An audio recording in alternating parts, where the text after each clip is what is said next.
இன்றே டவுன்லோட் செய்து உங்கள் ஃபேவரட் ஷோக்களை என்ஜாய் பண்ணுங்க. இப்ப நான் புரிஞ்சுக்கிட்டேன். நீ எவ்வளவு முயற்சி பண்ணாலும் நான் நினைச்ச பொண்ணோட தான் விவேக்கோட கல்யாணம் நடக்கும்.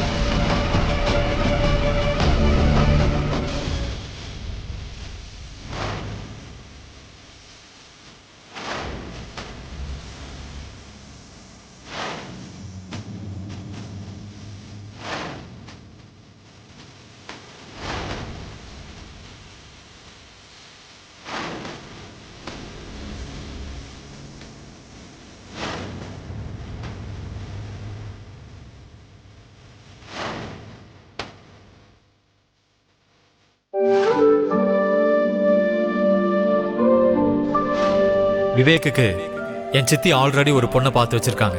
அந்த பொண்ணை தான் கல்யாணம் பண்ணிக்கணும்னு முடிவெடுத்திருக்காங்க.